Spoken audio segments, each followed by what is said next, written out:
বিচারক জীবনের ইতি টানলেন প্রধান বিচারপতি ডক্টর সৈয়দ রেফাত আহমেদ। ২৭ ডিসেম্বর অবসরে যাবেন তিনি, কিন্তু শীতকালীন ছুটির কারণে বৃহস্পতিবারই শেষবার এজলাসে বসেন তিনি। রেওয়াজ অনুযায়ী প্রধান বিচারপতিকে সংবর্ধনা দেন আইনজীবী সমিতি।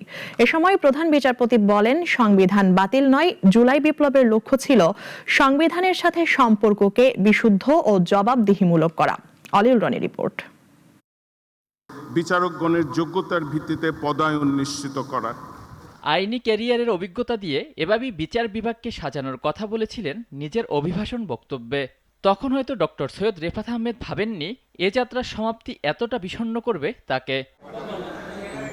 দীর্ঘ ২২ বছর ৭ মাস ২১ দিনের বিচারক হিসেবে বৃহস্পতিবার সকাল 10:30টায় শেষবারের মতো এজলাসে আসেন প্রধান বিচারপতি। আর্দ্র চোখে নিলেন আইনজীবী সমিতির সংবর্ধনা। বললেন, সংবিধান বাতিল নয়, জুলাই বিপ্লবের লক্ষ্য ছিল সংবিধানের সাথে বিচার বিভাগের সম্পর্ককে বিশুদ্ধ ও জবাবদিহিমূলক করা। এটা বলেছি। পরে অ্যাটর্নি জেনারেল বলেন, মাজদার হোসেন মামলার পূর্ণতা পেয়েছে প্রধান বিচারপতির হাত ধরে। সেই সাথে রাজনৈতিক অনুকম্পায় নিয়োগের সংস্কৃতি দূর করেছেন তিনি। উনি দায়িত্ব নেওয়ার পরে বাংলাদেশ বিচার বিভাগ তার সচিবালয় পেয়েছেন। বিচার বিভাগ যতবার আক্রমণের শিকার হয়েছেন, বিভিন্ন স্বার্থান্বেষী মহলের বিভিন্ন অপপ্রচারের, বারবার উনি প্রমিথিউসের মতো বিচার বিভাগের সামনে দাঁড়িয়ে বিচার বিভাগকে নেতৃত্ব দিয়েছেন।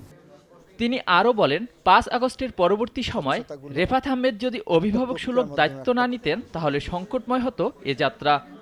বিপ্লবোত্তর সময়ে বাংলাদেশের বিচার বিভাগের হাল ধরেছিলেন।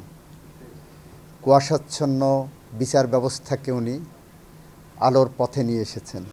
প্রধান বিচারপতি নিজেই বলতেন, রাজপথ থেকে উঠে আসা প্রধান বিচারপতি তিনি। তার নেওয়া পদক্ষেপ কতটা সুফল বয়ে আনবে আইনি সেবায় তা হয়তো সময়ই বলে দিবে। অলিউল রনি, নাগরিক, ঢাকা।